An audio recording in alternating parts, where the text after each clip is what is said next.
ونقص من الأموال والأنفس والثمرات وبشر الصابرين الذين إذا أصابتهم مصيبة قالوا إنا لله وإنا إليه راجعون أولئك عليهم صلوات من ربهم ورحمة وأولئك هم المهتدون سبحان ربك رب العزة عما يصفون وسلام على المرسلين والحمد لله رب العالمين اللهم صل على سيدنا محمد وعلى آل سیدنا محمد وبارک وسلم۔ اسلامی مہینہ محرم سے شروع ہوتا ہے اور ذی الحجہ پہ جا کر ختم ہوتا ہے۔ ابتدا میں بھی قربانی، انتہا میں بھی قربانی۔ ایک سبق ہے ہم سب کے لیے کہ جو کچھ ہمارے پاس ہے یہ سب اللہ کا دیا ہوا ہے۔ اللہ کے نام سے قربان کرنے کا وقت آئے تو انسان اس میں کمی نہ کرے۔ چنانچہ محرم میں سیدنا حسین رضی اللہ تعالیٰ عنہ کو شہید کیا گیا 10 محرم کو، اور ذی الحجہ میں حضرت ابراہیم علیہ السلام نے اپنے بیٹے اسماعیل علیہ السلام کو اللہ کے نام سے قربان کیا، جس کی وجہ سے عید الاضحیٰ منائی جاتی ہے۔ دونوں قربانیاں ہیں، ایک خلیل کی قربانی ہے، ایک محبوب کے نواسے کی قربانی ہے۔ اب یہ قربانی کے حالات کیسے ہیں اس کا پس منظر ذرا سن لیجیے کہ نبی علیہ السلام کے زمانے میں اللہ نے دین کو بہت قبولیت دی۔ یدخلون فی دین اللہ افواجا، آخری زمانے میں لوگ فوج در فوج، گروہ در گروہ دین میں داخل ہوتے تھے اور اسلامی سلطنت پھیلتی جا رہی تھی۔ جب نبی علیہ السلام نے پردہ فرمایا، اب فتنوں نے سر اٹھایا۔ ابوبکر صدیق رضی اللہ عنہ خلیفہ اول بنے،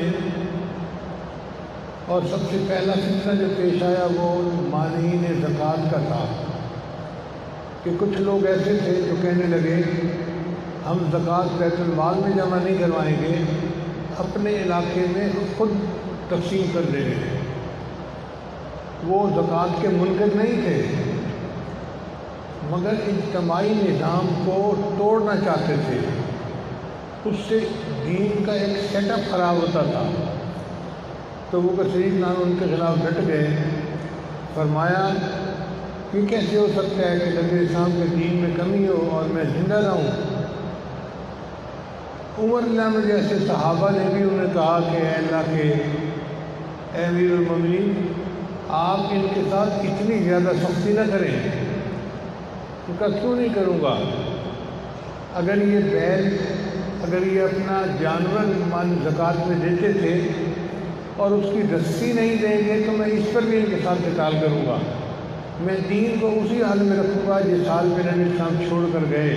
ایُنقص وأنا حی، یہ کیسے ہو سکتا ہے کہ دین میں نقص آ جائے اور میں زندہ رہوں؟ یہ سیدنا صدیق گلانوں کی نسبت اتحادی تھی نبی اسلام کے ساتھ کہ انہوں نے دین کو بالکل اسی طرح برقرار رکھا۔ پھر اس کے بعد ایک نیا فتنہ شروع ہوا جھوٹی نبیوں کا۔ مسلمہ کذاب ایک جھوٹا نبی تھا، اس نے نبوت کا دعویٰ کر لیا اور بہت سارے لوگ اس کے ساتھ مل گئے۔ تو سیدنا صدیق اکبر نے حضرت خالد بن ولید عنہ کو اس کی سرکوبی کے لیے بھیجا۔ بہت سارے مسلمان شہید ہوئے۔ بہرحال اللہ نے مہربانی کی کہ یہ فتنہ بھی ختم ہو گیا۔ پھر خوارج نے سر اٹھایا۔ یہ عجیب لوگ تھے جو کہتے تھے کہ کبیرہ گناہ اگر کسی سے ہو جائے تو وہ کافر بن جاتا ہے، اور وہ حضرت علی عنہ کے بڑے مخالف تھے۔ بہرحال یہ سلسلہ اسی طرح چلتا رہا۔ سیدنا عمر عنہ کی خلافت آئی۔ عمر لانوں کی خلافت میں اللہ نے اس دین کو خوب پھیلایا، چنانچہ کسریٰ بھی فتح ہوا، قیصر بھی فتح ہوا، اور اللہ کے دین کی جو سرحدیں تھیں وہ بہت بڑھتی چلی گئی۔ علامہ اقبال نے کہا، تھمتا نہ تھا کسی سے سیل رواں ہمارا، جدھر جاتے تھے فتح قدم چومتی تھی۔ حضرت عمر عنہ کی خلافت کا زمانہ بہت پرسکون، پرامن اور بہت دین کی یعنی وسعت کا گزرا ہے۔ پھر اس کے بعد سیدنا عثمان غنی عنہ خلیفہ بنے، یہ تیسرے خلیفہ راشد تھے۔ ان کے زمانے میں فتوحات اسی طرح جاری رہی، افریقہ فتح ہوا اور کہاں تک اسلامی سرحدیں پھیلتی چلی گئی۔ اللہ نے اسلام کو بڑی شان و شوکت عطا فرمائی۔ سیدنا عثمان غنی عنہ کے آخری سالوں میں کچھ فتنہ گر لوگوں نے ایک فتنہ برپا کر دیا اور سیدنا عثمان غنی عنہ پر اعتراضات کرنے شروع کر دیے۔ ایسے اعتراض جن کے پیچھے حقیقت نہیں تھی، بس غلط فہمیاں تھیں۔ بہرحال یہ فتنہ اتنا بڑھا کہ سیدنا عثمان غنی عنہ کو شہید کر دیا گیا۔ اس کے بعد حضرت علی عنہ خلیفہ بنے، مگر حضرت علی عنہ کا پورا دور خلافت جو تھا وہ جنگوں کی نظر رہا۔ ایک طرف حضرت علی عنہ تھے اور دوسری طرف سیدنا امیر معاویہ رضی اللہ عنہ تھے۔ سیدنا امیر معاویہ عنہ کا موقف یہ تھا کہ پہلے قاتلین عثمان کو سزا دی جائے، پھر آپ خلیفہ بنے۔ حضرت علی عنہ فرماتے تھے کہ مجھے اپنے قدم جمانے دو، پھر میں ان سے حساب لے لوں گا بعد میں۔ تو بہرحال یہ اختلاف بڑھا۔ حدیث مبارکہ میں نبی الاسلام نے فئتین عظیمتین، دو بڑے گروہ ہوں گے جن کے درمیان جنگ ہوگی، اس کی آپ صلی اللہ علیہ وسلم نے پہلے سے بشارت عطا فرما دی تھی۔ تو دونوں طرف چونکہ صحابہ تھے تو نبی الاسلام نے ان کو فئتین عظیمتین کا لفظ فرمایا، یہ نبی الاسلام کے الفاظ ہیں۔ بہرحال پھر ایک وقت آیا کہ حضرت عنہ بھی شہید کر دیے گئے۔ اس کے بعد سیدنا حسن رضی اللہ تعالیٰ عنہ نے اپنی خلافت کا حق جو تھا وہ حضرت امیر معاویہ عنہ کو دے دیا۔ یہ ان کی قربانی بہت بڑی تھی، اور امن کے لیے اتنی قربانی دینا یہ ایک مثال ہے شریعت کے اندر۔ سیدنا امیر معاویہ رضی اللہ تعالیٰ نے 20 سال حکومت کی، بہت مدبر تھے، سمجھدار تھے، اور اللہ نے ان سے وسعت کا کام لیا۔ حضرت عمر عنہ کے زمانے میں جو دین کو وسعت مل رہی تھی وہ سیدنا امیر معاویہ کے زمانے میں بھی اسی طرح جاری رہی۔ انہوں نے 20 سال حکومت کی۔ جب 10 سال گزرے تو ایک صحابی تھے حضرت مغیرہ بن شعبہ رضی اللہ تعالیٰ عنہ، یہ بڑے جلیل القدر صحابی ہیں جنہوں نے درخت کے نیچے بیعت رضوان کی تھی۔ لقد رضی اللہ عن المؤمنین اذ یبایعونک تحت الشجرہ، انہوں نے وہ شجرہ والی بیعت کی ہوئی تھی۔ تو انہوں نے سیدنا امیر معاویہ عنہ کو آ کر ایک بات کہی کہ آپس میں خلافت کے عنوان پہ جو تنازع تھا اس میں 1 لاکھ مسلمان شہید ہوئے، اور بڑی مشکل سے یہ معاملہ ٹلا ہے، اور اب پھر دین اسلام کو وسعت مل رہی ہے اور امن و امان کا سلسلہ ہے۔ میرا جی چاہتا ہے کہ آپ اپنی زندگی میں اپنا کوئی ولی عہد مقرر کر دیں تاکہ آپ کے بعد دوبارہ یہ فتنہ نہ کھڑا ہو جائے۔ اب مشورہ دینے والے نے اخلاص کے ساتھ مشورہ دیا، تو سیدنا امیر معاویہ عنہ نے دیکھا کہ کس کو نائب بنانا چاہیے۔ ان کو جتنے لوگ موجود تھے ان میں سب سے زیادہ بہتر اپنا بیٹا نظر آیا، یزید اس کا نام تھا۔ چنانچہ انہوں نے 10 سال کے بعد یزید کو اپنا ولی عہد متعین کر دیا، اور اس پر لوگوں نے ان سے بیعت کر لی۔ جتنے مسلمان تھے سب نے بیعت کی، سوائے 5 حضرات کے۔ یہ 5 حضرات نمایاں حضرات تھے، عالم حضرات تھے، بڑے شان رکھنے والے حضرات تھے۔ ان میں سے ایک سیدنا حسین رضی اللہ تعالیٰ عنہ، نبی علیہ السلام کے نواسے تھے اور جنت کے سردار تھے، جنت کے نوجوانوں کے سردار تھے، اور ان کی شان بڑی تھی، اور ان کو اللہ نے نبی علیہ السلام سے نسبت اتحادی عطا فرمائی تھی۔ ایک انہوں نے بیعت نہیں کی۔ ایک ابو بکر صدیق عنہ کے بیٹے عبد الرحمن بن ابی بکر، وہ بھی جو کہ صدیقی نسبت تھی، ان کو بھی اللہ تعالیٰ نے بڑا علم دیا تھا، انہوں نے بھی بیعت نہیں کی۔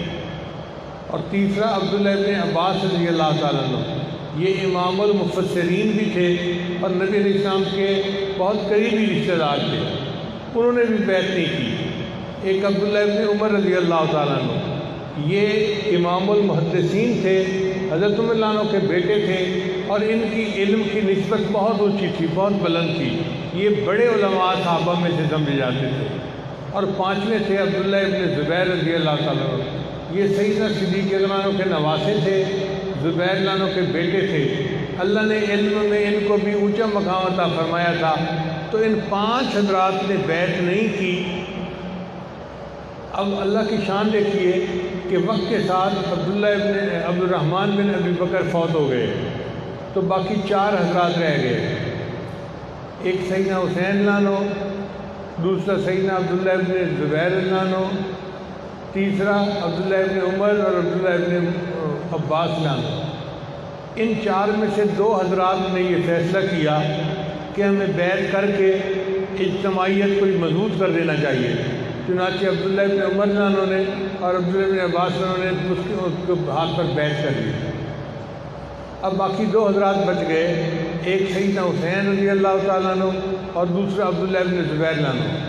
عبداللہ ابن زبیر رضی اللہ عنہ کے چاہنے والے مکہ مکرمہ میں بہت زیادہ تھے، اور سیدنا حسین رضی اللہ عنہ کے چاہنے والے تو پوری دنیا میں تھے، لیکن مدینہ میں بہت ہی زیادہ تھے۔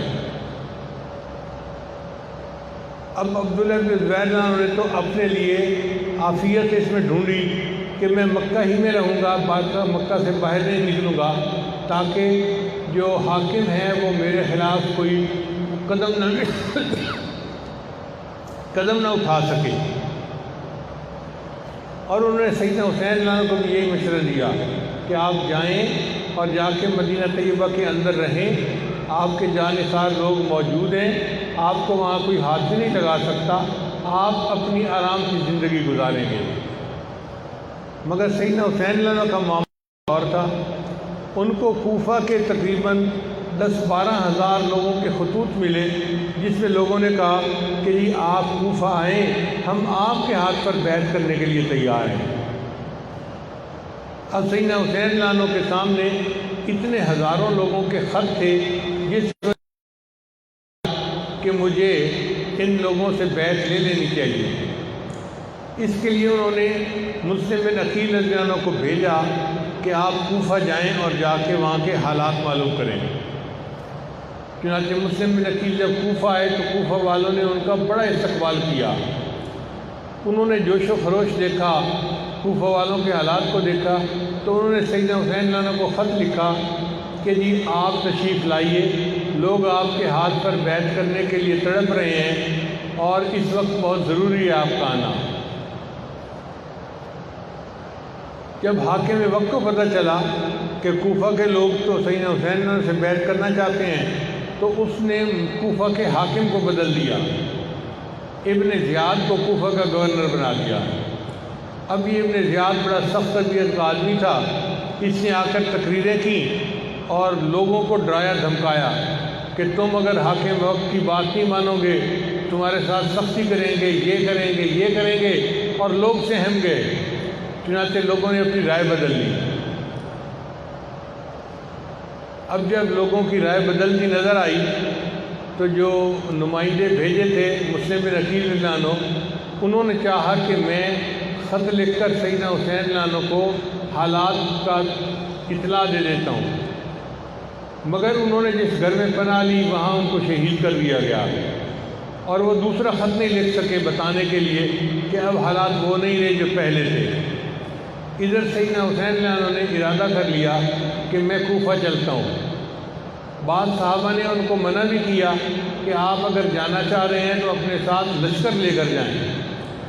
انہوں نے کہا نہیں، اللہ میری موافق کافی ہے، اور اگر اللہ کو منظور ہے میرا شہید ہو جانا تو میں شہید ہونے کے لیے تیار ہوں۔ موت سے تو وہ لوگ ڈرتے نہیں تھے، ان کے دل میں اللہ تعالیٰ کی محبت ایسی تھی کہ وہ ترستے تھے کہ ہمیں شہادت کا رتبہ نصیب ہو جائے۔ چنانچہ وہ اپنے کنبے کو لے کر، خاندان کی عورتوں مردوں کو لے کر وہاں سے نکلے۔ جب کوفہ کے قریب پہنچے تو ابن زیاد نے ایک شخص تھا، اس کا نام تھا شمر، وہ بہت ہی شقی القلب بندہ تھا، اس کو بھیجا اور اس کو کہا کہ جا کے تم ان سے بیعت لو اور اس قصے کو ختم کرو تاکہ یہ معاملہ ختم ہو جائے۔ جب باقی سارے لوگ مجھ سے بیعت کر چکے ہیں تو پھر صرف یہ 100 بندے ہیں گھر کے، تو اس گھرانے کو بھی بیعت پہ آمادہ کر لیا جائے۔ چنانچہ وہ ہزاروں کا لشکر لے کر آیا اور ایک گھرانے کے تقریباً 100 کے قریب بندے ایک جگہ پر خیمہ لگائے ہوئے تھے، خیمے کا گھیرا کر لیا، اور اس کے بعد انہوں نے ان کے کھانا پینا سامان جو پانی تھا وہ بھی بند کر دیا۔ یہ محاصرہ کئی دن جاری رہا۔ سیدنا حسین جناب نے 3 شرطیں پیش کی۔ فرمایا ایک شرط تو یہ ہے کہ مجھے یزید کو خود ملنے دیا جائے۔ اس نے کہا ملنے دیا جائے گا، پہلے بیعت کریں بعد میں ملاقات ہوگی۔ انہوں نے فرمایا بیعت کا ہی تو مسئلہ ہے، اگر بیعت کر لی تو پیچھے تو پھر جھگڑا ہی کوئی نہ رہا۔ اس نے کہا نہیں، یہ شرط ہی میں مانتا۔ ان کا اچھا دوسری شرط یہ ہے کہ مجھے شام جانے دیا جائے، سرحد پار جانے دیا جائے۔ اس نے کہا نہیں، ہم وہاں بھی نہیں جانے دیتے۔ تیسری شرط رکھی کہ اچھا مجھے مدینہ واپس جانے دیا جائے۔ اس نے کہا نہیں، میں مدینہ بھی واپس نہیں جانے دیتا۔ تینوں شرطیں نہیں مانی۔ ایک کہ آپ اس کے لیے اس کی بیعت کریں میرے ہاتھ پر، اور پھر آپ ان کے ساتھ جا کر ملیں۔ سیدنا حسین لانو تو عزم و استقامت کے پہاڑ تھے، ان کا یہ نہیں ہو سکتا کہ کسی کے پریشر میں آ کے، کسی کے دباؤ میں آ کے میں حق سے ہٹ جاؤں۔ مجھے جتنا مرضی تم پریشرائز کرو گے، میں میں اللہ کے دین کے لیے ڈٹا رہوں گا۔ اگر اس میں میری جان جاتی ہے، میرا پورا کنبہ قربان ہو جاتا ہے تو میں اس کے لیے تیار ہوں۔ حالات کے قدموں میں قلندر نہیں گرتا، حالات کے قدموں میں قلندر نہیں گرتا، ٹوٹے جو ستارہ تو زمین پر نہیں گرتا۔ گرتے ہیں سمندر میں بڑے شوق سے دریا، لیکن کسی دریا میں سمندر نہیں گرتا۔ یہ نہیں ہو سکتا کہ میں بیعت کر لوں پریشر میں آ کے اور اپنے بات سے موقف سے پیچھے ہٹ جاؤں، میں ہرگز نہیں ہٹوں گا۔ چنانچہ اس پر وہ جو مخالفین تھے انہوں نے تلواریں لے لی اور آپس میں ایک دوسرے کے ساتھ مقابلہ شروع ہو گیا۔ اب یہ مقابلہ چند گھنٹوں کی بات تھی۔ چند گھنٹوں کے اندر سیدنا حسین لانو کے جتنے بھی ساتھی تھے سب کے سب شہید ہو گئے۔ مخالفین کے لشکر میں ایک صاحب تھے، ان کا نام تھا حر۔ ان کے بارے میں کتابوں میں لکھا ہے کہ وہ آ کر سیدنا حسین لانو کے ساتھ مل گئے اور انہوں نے بھی سیدنا حسین لانو کے ساتھ مل کر شہادت کا جام نوش کیا۔ پھر ایک وقت آیا کہ جب سارے مرد شہید ہو گئے، عورتیں خیمے میں تھیں، اور خیموں میں ایک حضرت حسین لانو کے بیٹے تھے زین العابدین رحمۃ اللہ علیہ، بڑے عالم تھے مگر ان کو بخار تھا، بیمار تھا، تو وہ بھی خیمے کے اندر ہی تھے۔ باقی سارے مرد شہید ہو گئے۔ ایک وقت آیا کہ سیدنا حسین لانو اکیلے رہ گئے، تو سیدنا حسین لانو نے خود مقابلہ کیا۔ اب آپ اندازہ لگائیے کہ چاروں طرف سے مخالفین نے گھیرا کیا ہوا ہے اور ہزاروں کی تعداد میں ہیں، اور یہ اکیلے ہیں اور ان کے ساتھ نمرد آزما ہیں، اور ان کو موت سے کوئی ڈر نہیں ہے، بلکہ یہ اللہ کے دین کے لیے اپنی جان کا نذرانہ اپنے اللہ کو پیش کر رہے ہیں۔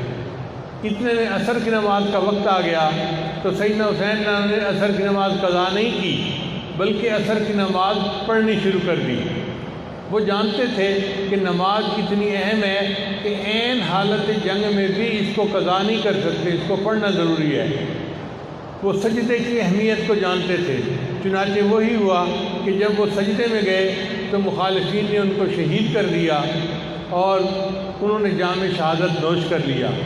تقریباً 72 لوگ تھے جنہوں نے اپنی جانوں کا نذرانہ پیش کیا، اور یہ قربانی بہت بڑی قربانی تھی۔ ابراہیم خلیل اللہ نے تو ایک بیٹے کی قربانی پیش کی تھی، اور نبی علیہ السلام کے نواسے نے پورے کنبے کی قربانی پیش کی۔ قربانی وہ بھی تھی، قربانی یہ بھی تھی۔ وہ قربانی بھی توحید کی یاد دلاتی ہے، اور سیدنا حسین اللہ کی قربانی بھی توحید کی یاد دلاتی ہے۔ چنانچہ سیدنا حسین اللہ کی یہ قربانی تاریخ کا ایک حصہ بن گئی۔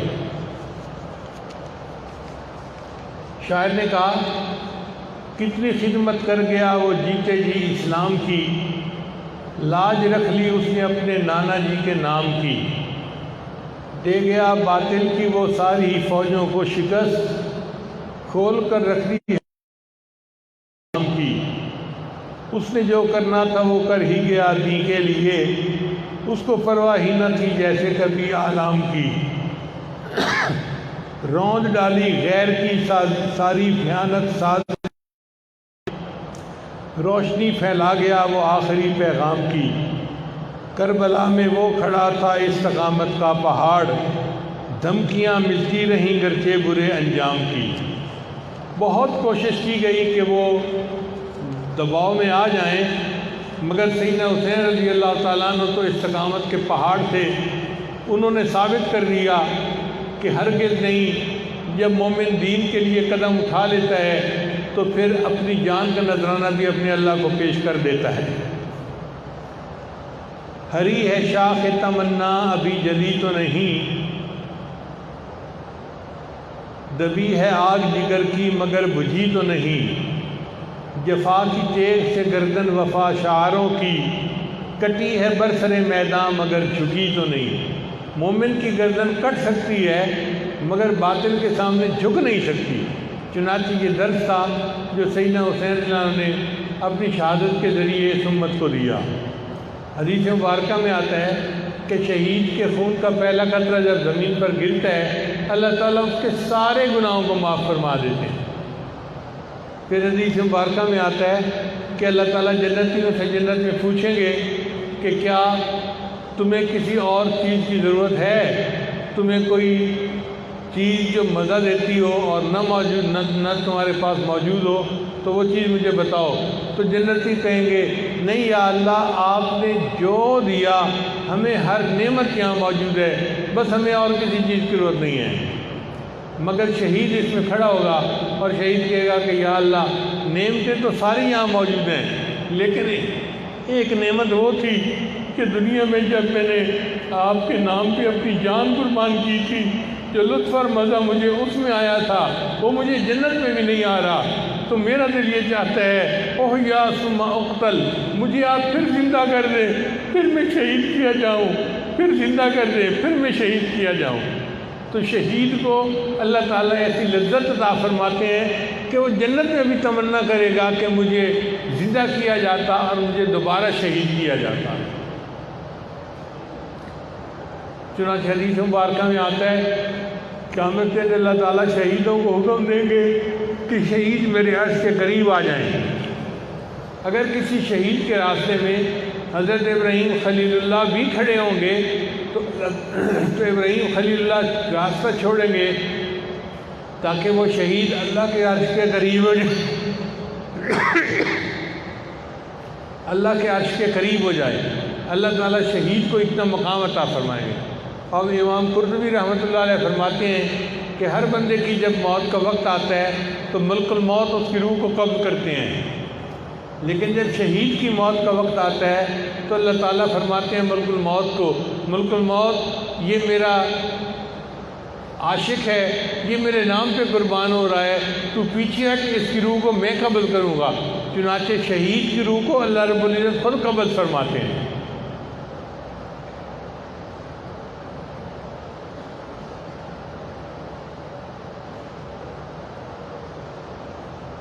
سیدنا حسین لانو نے پوری امت کو یہ سبق دیا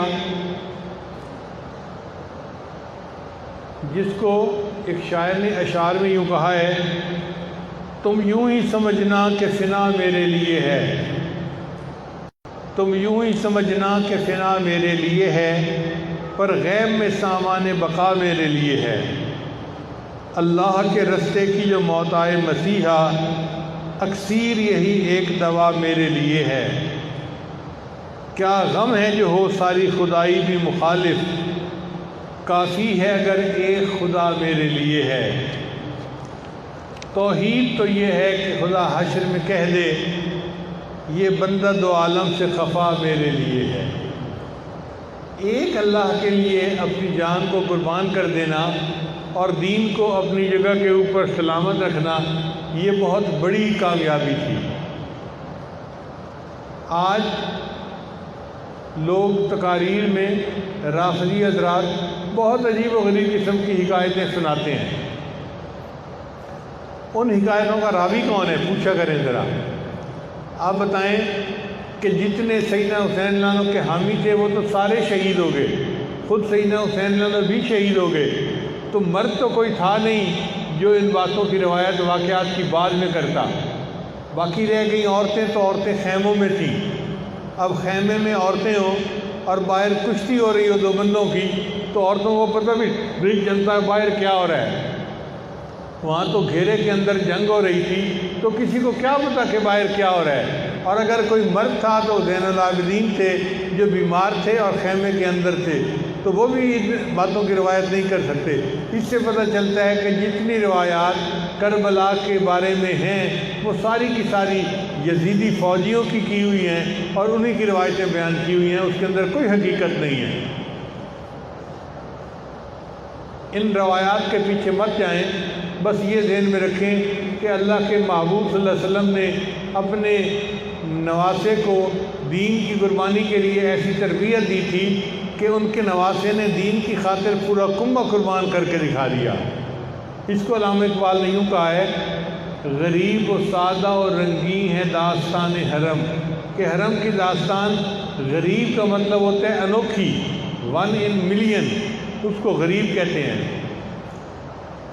غریب و سادہ اور رنگین، رنگین سے مراد یہ کہ خون بہا ہے۔ غریب و سادہ اور رنگین ہے داستان حرم، نہایت اس کی حسین ابتدا ہے اسماعیل۔ اس کہانی کی ابتدا اسماعیل علیہ السلام سے شروع ہوئی کہ انہوں نے اللہ کے نام پہ اپنی جان قربان کی تھی، اور اس کی انتہا سیدنا حسین لانو پہ ہوئی کہ سیدنا حسین لانو نے اپنا پورا کنبہ قربان کروا دیا تھا۔ اس میں کوئی شک نہیں کہ سیدنا حسین لانو کی قربانی بہت بڑی قربانی ہے۔ اللہ تعالیٰ ہمیں سیدنا حسین لانو کے ساتھ سچی محبت عطا فرمائے اور جنت میں ان کے قدموں میں جگہ عطا فرمائے۔ نبی علیہ السلام نے فرمایا، الحسین منی وانا من الحسین، یہ نبی علیہ السلام کے ساتھ سچی نسبت اتحادی ہونے کی دلیل ہے ان کے پاس۔ آج چونکہ 8 محرم کا دن ہے، اس لیے واقعہ کربلا کے بارے میں نے چند باتیں تاریخی آپ کی خدمت میں پیش کر دیں۔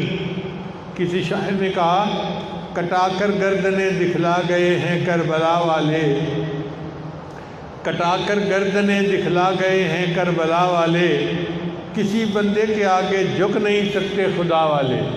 جو اللہ والے ہوتے ہیں وہ اللہ کے علاوہ کسی کے آگے نہیں جھکتے، بندوں کے آگے تو جھک ہی نہیں سکتے۔ اللہ تعالی ہمیں بھی ایسا ایمان عطا فرمائے، ایسی ہمت اور ایسی استقامت عطا فرمائے۔ وآخر دعوانا ان الحمدللہ۔